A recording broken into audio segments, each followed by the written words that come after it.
10% DHT liposomal cream. And he asked if it would be interesting to add that next to the TRT cream. What's your opinion on that? I've been trialing this personally. I've just finished up using it for a couple of months. I wanted to trial it myself before I made any comments or recommendations on it. What I found was that adding any amount of additional DHT cream to the existing 20% transscrotal testosterone cream I was using induced low estrogen side effects. It hurt my joints quite profoundly. And I tried, different dosing, 1 click a day, up to 4 clicks a day, adjusting the baseline testosterone dose to be able to accommodate more DHT. I think you get so much DHT conversion already from the transscrotal cream that it's just not necessary. And it pushes that equation, I think, into an unfavorable direction. I think that if there was going to be potential use for the DHT cream, it could be used topically after a period of PFS where there is actually damage to the vascular network in the penis.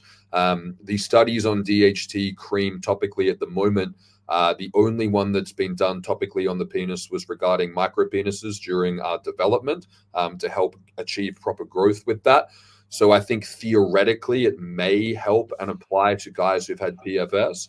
But I think if anyone was going to use it, it would be more beneficial to add it to a injectable testosterone protocol, because the amount of DHT that we're already getting via the transscrotal cream, I think is already well beyond what we need. So I haven't found it to be too useful. And I think if people are wanting to optimize their cream protocol, and I'm just going to give a shout out to Keith here because this 100% came from him. He shared with me a huge catalog of data from the HRT base of cream. I think if people aren't using the HRT base and they're using the liposomal, I think swapping over to the HRT base of cream is what's going to make the biggest difference. It's also a much more natural, gentle cream, less preservatives in it as well. People are even apparently using it just as a moisturizer without any actual hormones in it because it's such a good cream. So I think if people want to optimize their cream protocol, it would be looking at swapping to the HRT base. Yeah, well, I asked Nicolas Platas from NP Labs about it, and he said he had to order it and it would take 3 months to get an HRT base.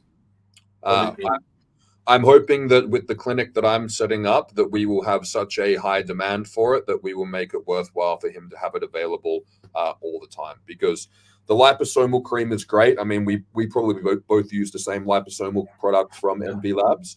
I've just found that some guys need 3-4 clicks twice a day to get a optimal level of testosterone. I remember when I reviewed your blood work a while back and we did the video, publicly about it.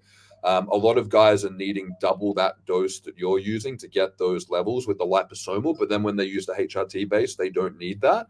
Okay.